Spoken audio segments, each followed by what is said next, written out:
Hello and welcome to a more perfect podcast, everybody. Today I am lucky enough to have on the show Golbon Rose, part of the Dissident Project. She speaks out against Iran and actually had to flee Iran. She's here to talk about the tyrannical regime there and the realities on the ground there in that country. So, Golbon, welcome to the show. Thank you for having me. I'm excited to be here today. Yeah, excited to have you. So what is your story? Why did you and your family have to flee Iran in the first place? So, my family are Baha'is, which is a minority religion in Iran. And our family has been subjected to systematic persecution for generations. In order for me to even have any opportunity at all, we had to flee. Basically, my family, a lot of that persecution is also things like just like being able to go to school. Well, you can still go to school. It's still like really hard to because of all the discrimination and prejudice that Baha'i kids and other religious minorities deal with. And then also they can't get admitted to university. Also, I would argue and say that life under the Islamic Republic in Iran is tough regardless of any religion you are. So just being Baha'i added was like the cherry on top of the cake. We fled belligerent state harassment. Okay. My dad had a business and things were just not great. It's hard to have a business as a Baha'i. What kind of business did he have? So he had a screen printing business that had been around since his parents, and I want to say his great-grandparents, but I'm not sure. I just know that it was in my family for a very long time. Dang, and your dad just faced consistent state persecution for it from the government? Was his business almost shut down, or what happened? So they have really predatory loading practices, and to my understanding, they just make it tough to even operate as a business, as a Baha'i business. And it's already so hard to have a business in Iran because I want to say that their economy is very commie-like, Yeah. for lack of better words. But yeah, there's no incentive for business and so much regulation and burdens on individuals that there's added discriminatory layers as Baha'i. So I don't know all the full details, but I do know that, it made it really hard to thrive and prosper. So yeah, just really bad regulatory burdens. So backing up a little bit here, some of my viewers may not know, I personally am not a religious scholar myself. What exactly is Baha'i faith? Yeah, so Baha'i faith is a religion that started in Iran in the 1800s by the founder who was named Baha'u'llah. So it's an Abrahamic religion. It's very young, obviously. They basically affirmed that every religion came here at a certain time for a certain message. And when you're reading it, you're just like, wow, this is so affirming of all the different religions. It's kind of wild because I don't think I've seen that universally throughout every religion. So even with religions that have fundamentally different values and different structures, it's that prophet came here for a different reason at a different time, but we are all from the same God. God is all-knowing, all-powerful, omnipotent, and there's one God. And it's the same God that brought us Abraham and all the Judeo-Christian prophets. So it's a very peaceful religion, and originally, which I thought this was kind of the crazy part, they actually were an offshoot of Shia Islam. So really, Yeah. Well, I mean, I don't know if it's offshoot as like the beliefs weren't rooted in Shia, but the people who founded this religion were Shia Muslims, which is, Mm-hmm. so they do affirm parts of the Quran, and yet they are like slaughtered and ethnically Wow. cleansed. Wow. Um, And Iran is a majority Shia Islam country as opposed to a Shiite country. well, I would say it's a shit country. Uh, sorry, that's No, that yeah. is not politically correct at all. But yeah, it's You don't have to be politically correct on this it's podcast. thank God, because I'm not at all. I would say that it's Shia in name only because I think the religion has been forced down people's throats for so long that people just aren't religious anymore. I would say Hmm. most of Tehran's population, especially like in our age group, are secular. Really? Yeah, Really? yeah. It's just Even really, even even in Iran, where religion is, I've heard the Iranian government called a theocratic dictatorship, yep, that's which what is a really, happens. yeah, a really big word, which basically means a religious dictatorship. Yeah. That's insane. Is it just our generation, or do you think most Iranians are against the government? So I would say that majority of Iranians are definitely against the government. I think there was only like 8 to 10% when I last read that were actually in favor of the regime. But I know it's a very tiny amount, and it's usually like it's in the very conservative Islamic areas. There aren't very many of those communities anymore because naturally humans are going to deviate from what is forced upon them. And I would say I don't know anyone really who lives in Iran that's still religious. I Well, see. that are not Baha'i. I know Baha'is that stay there because they were like, we're going to bring peace to Iran, we're going to lead with peace. But, instead they're just getting persecuted against and slaughtered. So Yeah. yeah. Wow. Yeah, this persecution, it sounds god awful. Can you name some specifics of this persecution? Oh yes. Here's another way of phrasing the question. Day-to-day life in Iran, how is it different from day-to-day life in America? What does this persecution look like on the daily? There's a lot to unpack there, but I would say there's different layers of that because there's the whole living in a free society versus not, and then there's the whole being Baha'i versus not. I Mm-hmm. would say that from like a broad view, Yeah. there Painting it in is. broad strokes. I'm going to focus on the part of just day to day life here Okay. versus in Iran without adding the Baha'i first, and then I'll add the Baha'i layer to it later. So Mm. day to day life, let's see. You did you have breakfast this morning? Yeah, I had breakfast this morning. Okay, yeah. Did you have bread? I think so. Iranians, they can't even afford bread. The economy has gotten so bad that 2022 they were trading in watches for rice.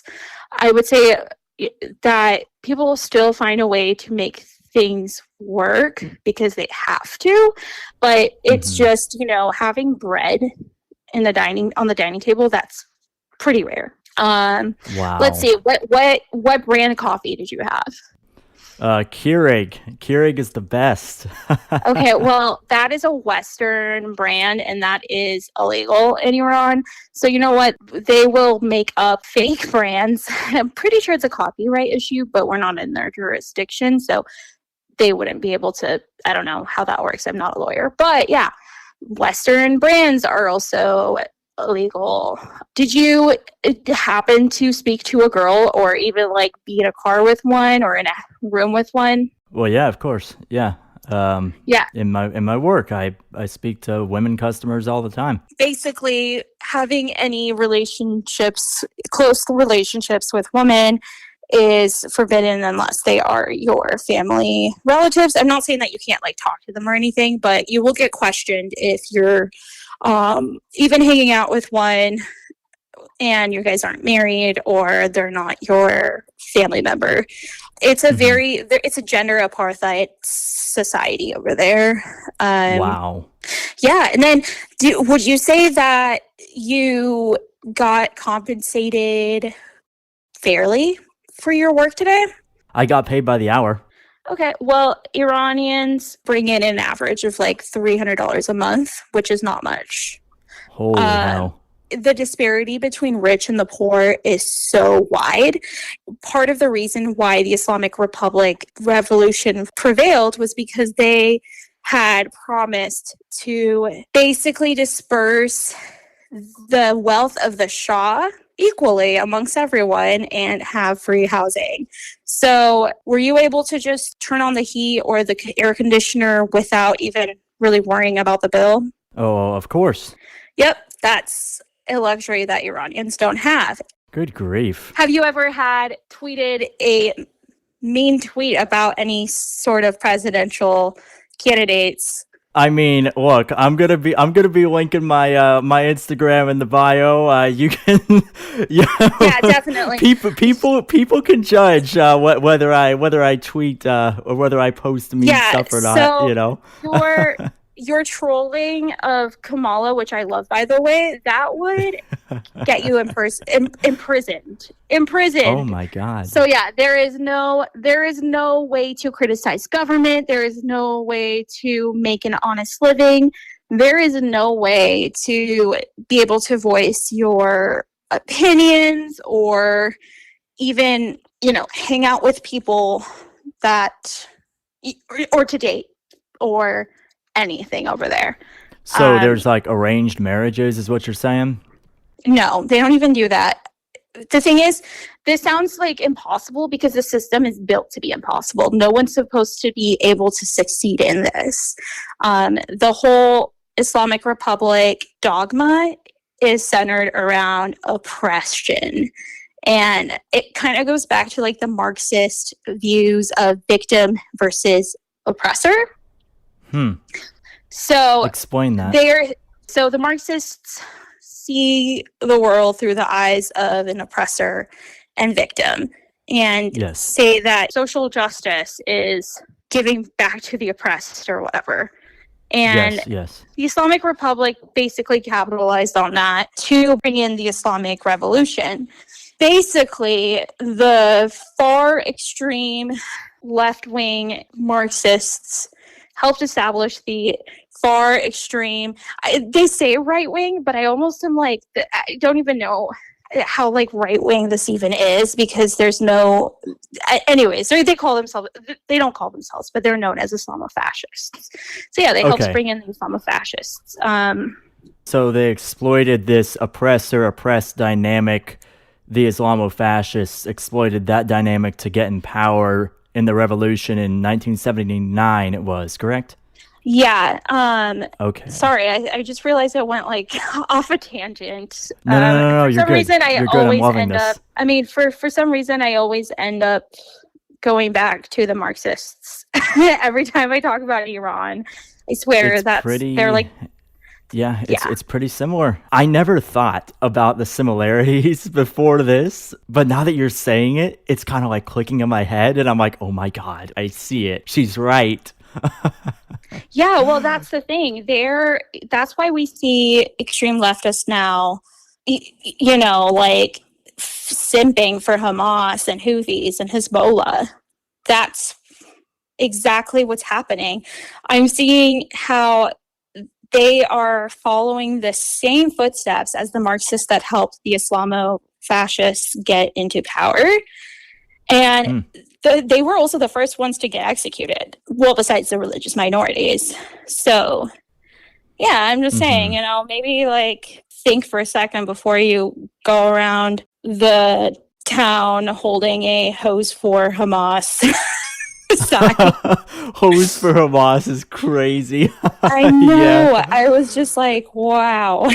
Yeah. I saw all those college protests. This kind of how should I say, affinity towards these literal terror groups, as you said, Hamas, Hezbollah, going off the Israeli war over there is just insane. People have even called them freedom fighters.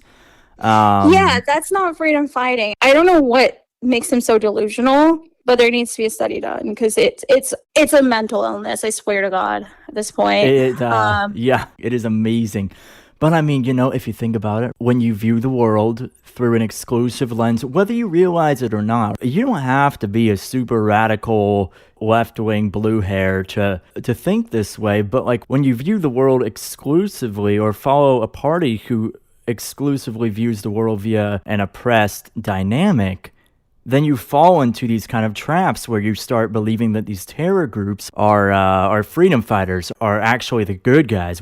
Yeah, I think that you are completely correct when you say that.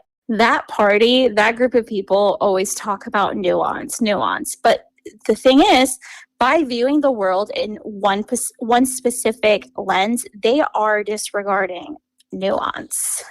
And it's just very demeaning and dehumanizing because it's just people who are in the privileged West sitting on their couch tweeting about realities they'll never experience.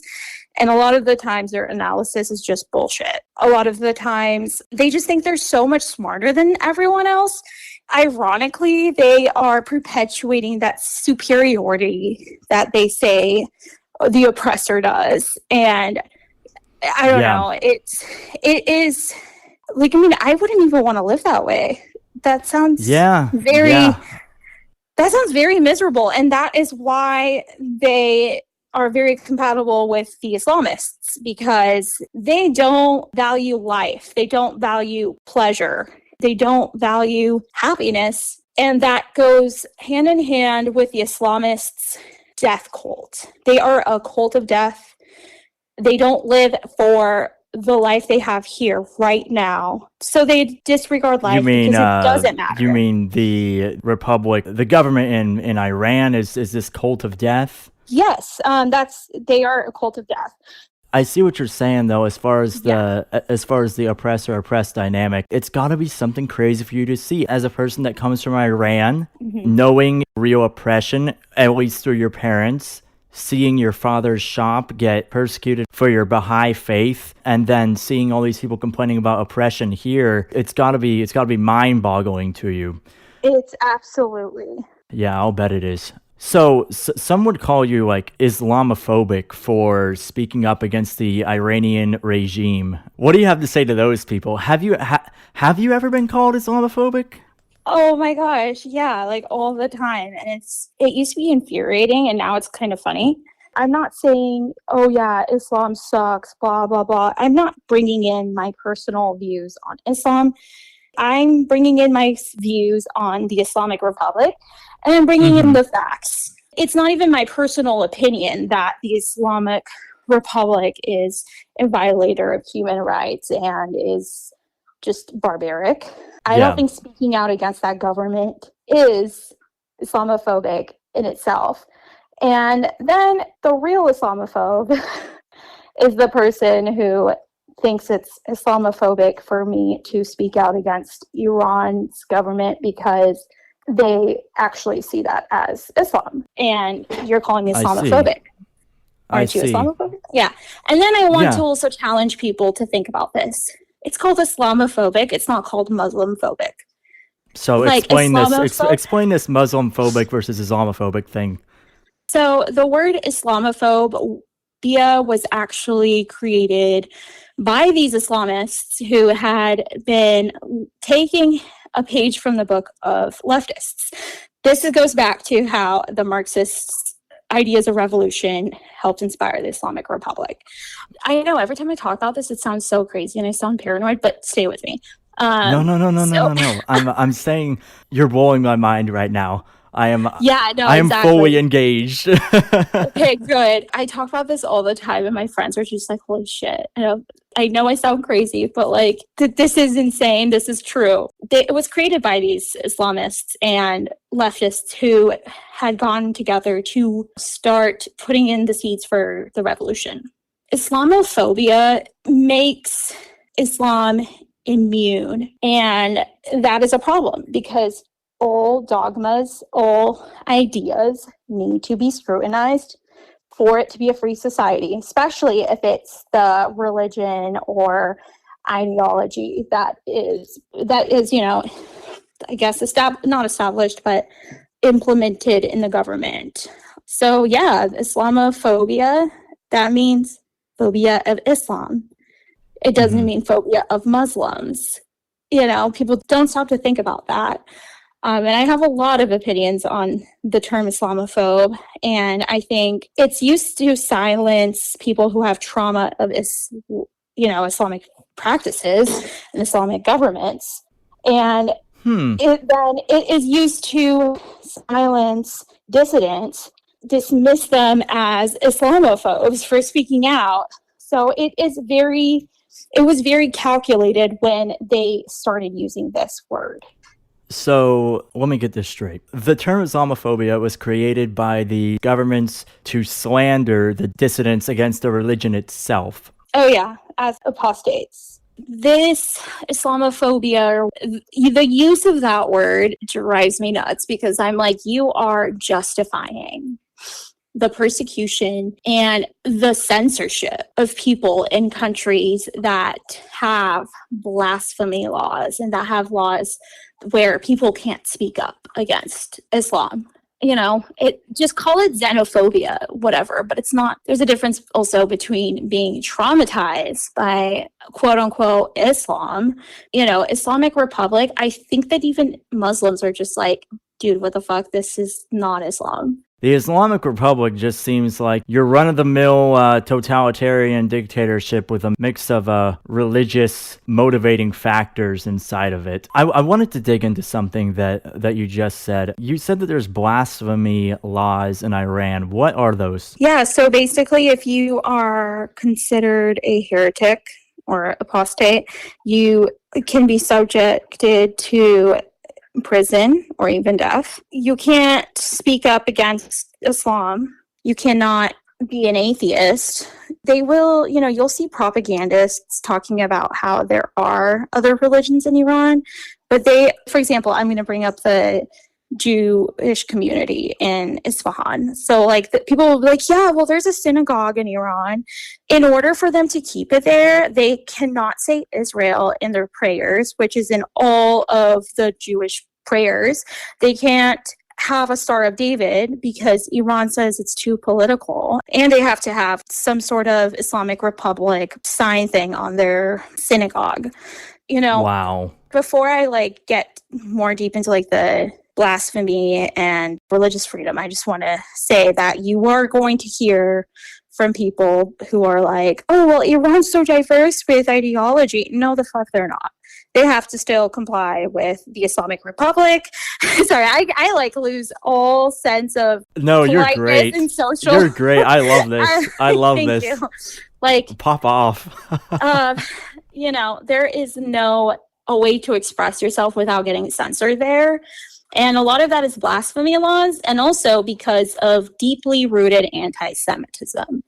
I don't know about the persecutions against Christians as much as I know about persecutions against Baha'is and Jews. Oh, I'm sure Christians are persecuted heavily there. They are heavily persecuted there, but I'm not sure about anti-Semitism being the root of that. I was saying anti-Semitism is the root of Jewish and Baha'i persecution.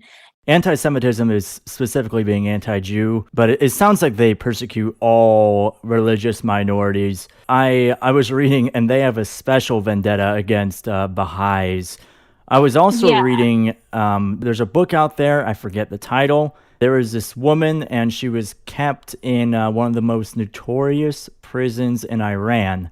And I'm sorry? Evin prison, sorry, I was just saying the name.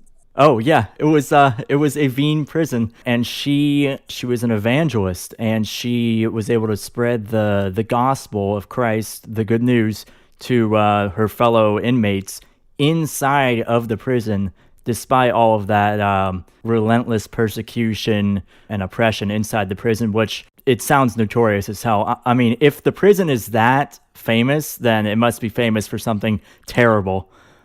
Yeah. So I wasn't saying that they aren't persecuted against. They're persecuted against heavily.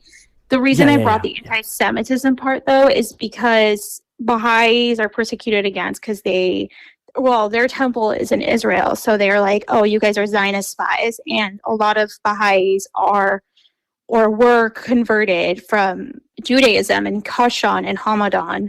So, they very loosely practiced Baha'ism. It was just more like by name only. But yes, that what you brought up about Evan prison and the woman bravely spreading the gospel to the inmates shows you the spirit of Iranian people. I think that regardless of all these repressive laws and regardless of having to live under a system where it's designed to fail, people still will keep staying true to themselves. That's why I think so many of them are so brave in these protests, spreading the gospel. That is an act of protest, especially in Evan prison. Like, I don't know if I would ever be that brave, to be honest. That is, I can't even comprehend that. That is the overall theme I've seen in Iranians, is that no matter what, they'll still do what they want to do. I think that goes back to our value we've always held, and that is a value of nationalism. And it's not nationalistic like for like Islamic Republic, but of the Persian Empire, and who, like, Iranians are all so proud. If you've ever met any of them, we are just very proud people of our heritage, and we will reject the ideas of the Islamic Republic. And even though it's been forced on us, I would say the reason why people are fighting it in Iran versus places like Gaza is because of our whole nationalistic view versus the globalistic view that the Islamists have and, Gazans also have. Interesting. So I'll be honest, you're the first Iranian I've ever talked to. I'm going to take your I'm taking your word for it. But I have heard of the Persian Empire today, which became Iran. I know that. And it sounds like, you guys have a very proud cultural heritage. This is totally off topic. Do you guys have any foods that you would recommend? Yes. Okay. Kebab is the best. Iranian kebabs are the best. And it is served with saffron rice. So that's one of my favorites. Another favorite I have is called khodesh fisinjan, which is a pomegranate stew with traditionally chicken and walnuts. Ooh. And it is also served over saffron rice. I'm definitely going to look for it next time I go to the international market. I just had to ask because I've been curious because I've never heard of any Iranian food, but I'm like, damn it. I know they've got some good stuff. Oh, it is so good. Yeah, exactly. So it was actually at this point in the interview where I got so hungry that I had to get up, get in my car, go to the market, and get some of that damn Iranian food and eat it for myself. No, I'm just kidding. The interview got a little long. So once again, I am splitting it between part 1 and part 2. One more thing, though. While I was editing this episode, something amazing happened. Something beautiful for this country happened. The greatest political comeback in American history. Donald J. Trump got elected the 47th president of the United States of America. It is a wonderful thing. Probably the greatest thing to happen in American politics since I've been involved in it, since I've been alive, honestly. Man, I've been through so much. 2 assassination attempts, 2 impeachments, so much more. He comes back and wins the popular vote. And a blowout in the Electoral College over Kamala Harris. Just a wonderful thing. Why is this relevant? Well, it's relevant to literally everything in politics, but particularly with Iran. I want to emphasize that the return of Donald Trump to the White House is a serious blow to Iran. They are really on their back foot right now. They must be sweating super hard. I just kind of want to do a overview of what the Trump administration did in their first term, and by looking back at the past, we can know what to expect for the future. So, all the way back in 2017, specifically December 18th, 2017, President Donald Trump published his first national security strategy. The strategy described Iran as one of the biggest threats to the United States and the Middle East's stability. It said that, quote, Iran, the world's leading state sponsor of terrorism, has taken advantage of instability to expand its influence through partners and proxies, weapon proliferation, and funding. It continues to develop more capable ballistic missiles and intelligence capabilities, and it undertakes malicious cyber activities. That is so true. Iranian cyber attacks are ruthless. And these partners and proxies, they're collectively known as the Iranian Axis of Terror. They said that these activities have continued unabated since the 2015 nuclear deal. Iran continues to perpetuate the cycle of violence in the region, causing grievous harm to civilian populations. Well, no dip. I mean, we covered that in this podcast, and we'll continue to cover it in the next podcast as well. And then, on May 8th, 2018, President Trump announced the U.S. withdrawal from the Iranian nuclear deal, otherwise known as the JCPOA, which was basically relaxed sanctions for the Iranian commitment to non-nuclear development, which was a huge deal. It was one of Obama's, or at least considered one of Obama's main accomplishments in his foreign policy. I don't consider it an accomplishment of Obama, particularly because we were basically just paying off Iran while they were continuing to develop nuclear capabilities anyway. So Trump definitely did the right thing. But of course, the media called it baseless. The media called Trump a crazy man. And then, what they forgot to report, on November 29th of that same year, November 29th, 2018, the Trump administration unveiled, of course, a massive report of evidence of the weapons proliferation in Iran. All of this evidence that Iran really was violating that deal, that they really were building up all of these capabilities, was unveiled by the Trump administration and, of course, not reported by any of the media because they wanted to continue the narrative that Trump was some kind of crazy man with foreign policy when he really wasn't.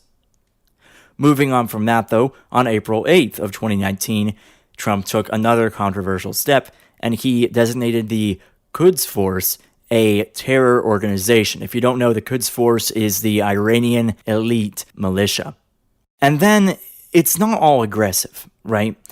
Trump is a deal maker, too. So, on December 7th of 2019, just to exemplify this, an American graduate student by the name of Zhui Wang was released in Switzerland in exchange for an Iranian national held in an Atlanta prison for allegedly violating U.S. sanctions.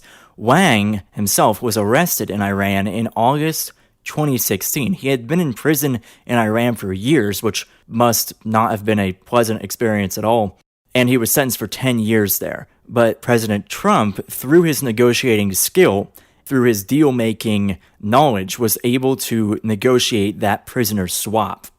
Later that year, in fact, literally 20 days later, this just shows you how contentious the U.S.-Iranian relationship is.